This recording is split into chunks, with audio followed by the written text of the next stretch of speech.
quiet streets of Cambridge, England.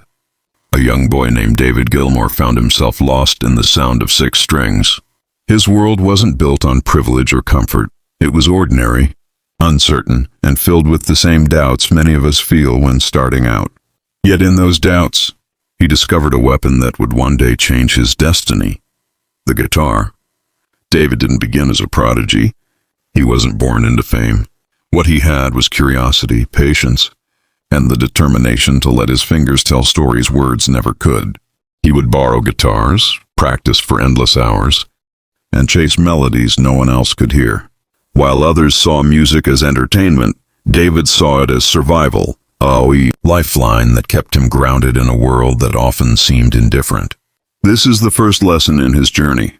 Talent is not a gift, it's a decision.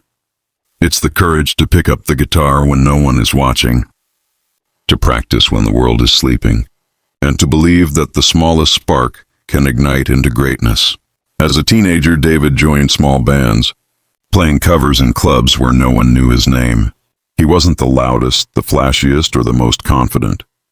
But what set him apart was the emotion he carried into every note. He didn't play to impress. He played to connect. Each string was a conversation, a voice from his soul that refused to be ignored. Many of us wait for the right time to chase our passion. We wait for opportunity, recognition, or a sign from the universe. David Gilmour teaches us something different. You don't wait for the world to notice you. You make the world feel you. By the time his name would later cross paths with Pink Floyd, David had already discovered his secret weapon: discipline, emotion, and the courage to sound different. He proved that greatness isn't about starting at the top, it's about building from the ground, note by note, day by day, until your voice is undeniable. Before the lights, before the applause, before the world even knew his name, David Gilmour was broke. In the mid-1960s, while music in Britain was exploding with opportunity, he was living in cramped flats, borrowing food, and wondering how long he could survive chasing a dream that gave nothing back. This is where most people quit. Poverty has a way of whispering in your ear, "Give up. Get a job. Be realistic." But David refused to bow down. He carried his guitar everywhere, often walking miles just to rehearse with his bandmates. Sometimes he barely had enough to eat. Sometimes he collapsed from exhaustion. But still, he played. That persistence became his shield. While others measured success in money, he measured it in progress. Every night spent hungry was a night he learned something new on the guitar. Every gig that paid next to nothing was another chance to sharpen his sound. He turned struggle into fuel. Here lies the second great lesson of David's story. Circumstances don't define destiny, discipline does. Too often we believe that success belongs only to those born lucky or privileged. But David's life stands as proof that hunger, both literal and spiritual, can shape a person into something unstoppable. There were times when the road seemed endless. He joined a struggling band called Jokers Wild, then busked in France, playing on street corners for spare coins. Strangers passed him by, barely listening. But he wasn't playing for recognition. He was building resilience. Each string bent against the cold air, each chord echoing into an empty street, carried a promise: I won't give up. This chapter of his life was not glamorous. It wasn't the story the headlines celebrate, but it was necessary, because without the struggle, there would be no strength. Without the nights of uncertainty, there would be no sound that could cut through silence. And isn't that the truth for all of us? Success rarely comes when we're comfortable. It comes when we're pushed to the edge, when we're tested by hardship, when the world seems ready to forget us. That's when persistence separates the dreamers from the doers. David Gilmour's persistence turned poverty into preparation. He didn't just survive, he transformed struggle into a weapon. And soon, that weapon would open the door to a destiny greater than he could have imagined. When David Gilmour picked up his guitar inside Pink Floyd's evolving world, something remarkable happened.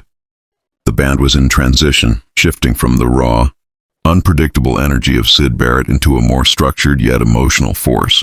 At that crossroads, David introduced a sound that was more than music. It was emotion sculpted into notes, Unlike many guitarists of his time, Gilmour never sought speed for its own sake. He didn't try to overwhelm audiences with endless scales or showmanship. Instead, he mastered something infinitely harder: restraint. Every bend, every pause, every sustain was intentional. His guitar didn't scream, it spoke. It cried, it soared, it whispered truths words could not capture. This became his identity, a sound built not on complexity, but on clarity. The way his notes lingered carried a human quality, almost like a voice calling out across space.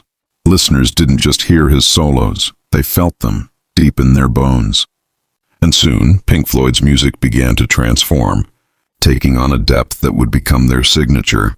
But Gilmour's sound wasn't only about the guitar. It was about balance. Inside a band filled with strong personalities, creative clashes, and differing visions, he became the anchor. His voice, smooth, calm, and haunting, added another layer of identity to the band. While Roger Waters wrote with intensity and confrontation, Gilmour delivered warmth and reflection. Together, they created tension that became timeless art. This is the lesson his sound teaches us. You don't need to be the loudest voice in the room to make the deepest impact. In a world obsessed with noise, true power often lies in subtlety, in knowing when to speak and when to let silence do the work. For David, crafting a new identity wasn't about replacing Syd Barrett or outshining Roger Waters. It was about finding his own truth inside the chaos. He discovered that the most powerful weapon any artist or any person can wield is authenticity. As Pink Floyd began working on new albums, fans and critics started to notice there was something different, something magnetic in the way the guitar now flowed. It wasn't about virtuosity. It was about vulnerability. And that vulnerability gave Pink Floyd their new heartbeat. David Gilmour had arrived, not as an imitator, not as a shadow of what came before, but as himself. The secret weapon wasn't just in his hands. It was in his heart. In 1973, the world heard something it had never experienced before: The Dark Side of the Moon. For Pink Floyd, it wasn't just an album. It was a declaration, a universe of sound, and a daring attempt to capture the human condition in music. And at the heart of that sound was David Gilmour. The band was no stranger to ambition, but with Dark Side, they were reaching for something bigger than themselves. Pressure was immense. Expectations were unclear. The music industry was changing fast, and Pink Floyd risked everything by aiming for the impossible: to create a concept album that wasn't just experimental, but timeless. For Gilmour, this was the ultimate test. His guitar wasn't there to decorate the songs. It was there to speak truths that lyrics alone could never hold. Tracks like Time and Money became canvases where his playing painted emotions too vast for words. That famous solo in Time, with its soaring bends and aching sustain, wasn't simply performance. It was a conversation with every listener about life's fleeting moments. What made Gilmour's contribution unforgettable was his ability to translate the universal into the personal. He wasn't just playing notes. He was speaking the language of regret, hope, fear, and transcendence. His guitar became the sound of human struggle and human triumph. And here lies the next great lesson. The impossible becomes possible when you channel truth, not ego. Many musicians try to impress. Few dare to be honest. Gilmour's secret weapon was honesty, each solo stripped of excess, each tone dripping with sincerity. He proved that vulnerability is not weakness.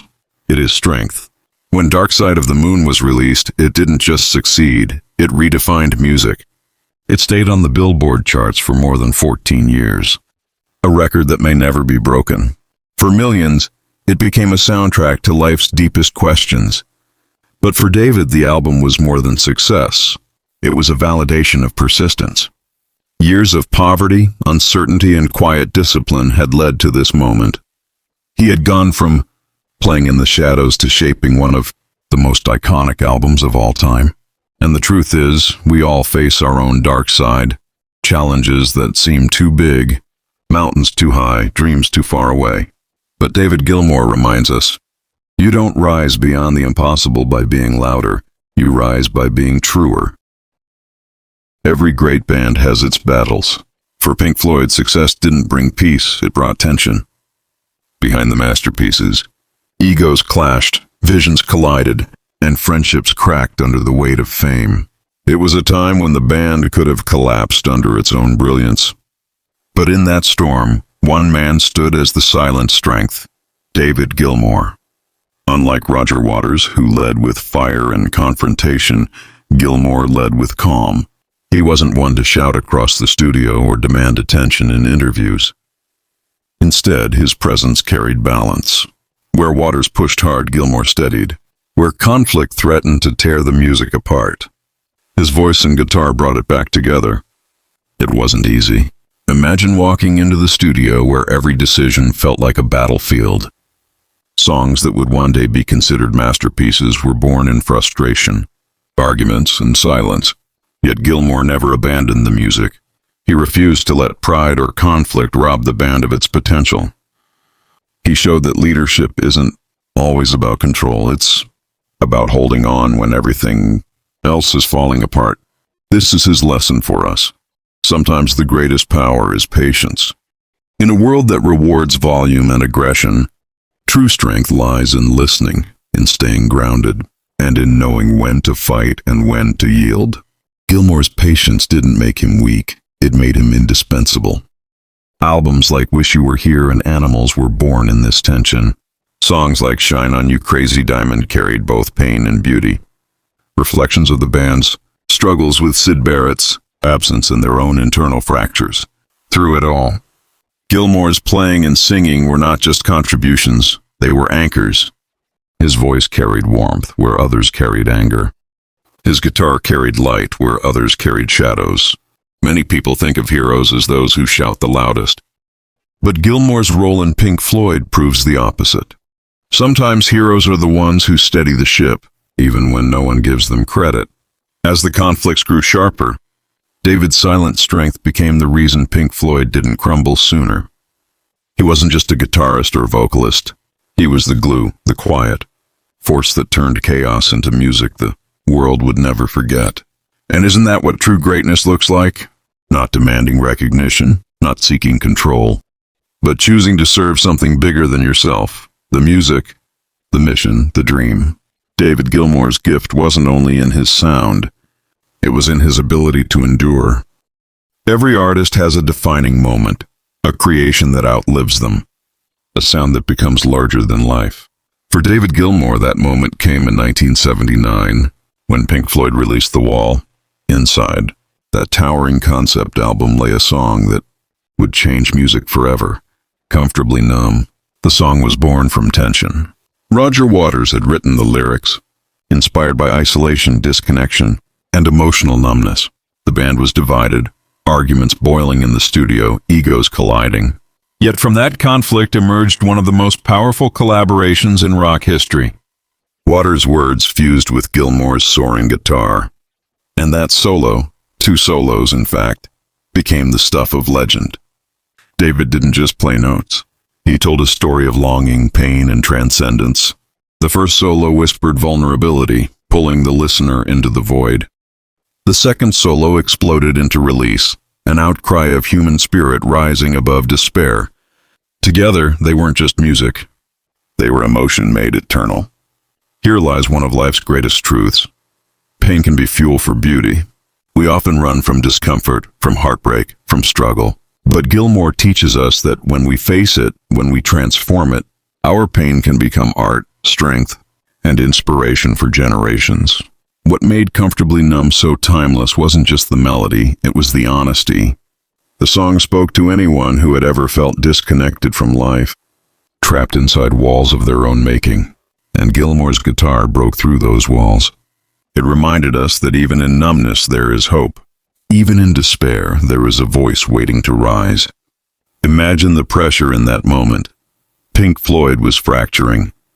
Waters and Gilmour barely speaking. Yet still they created one of the greatest songs in rock history.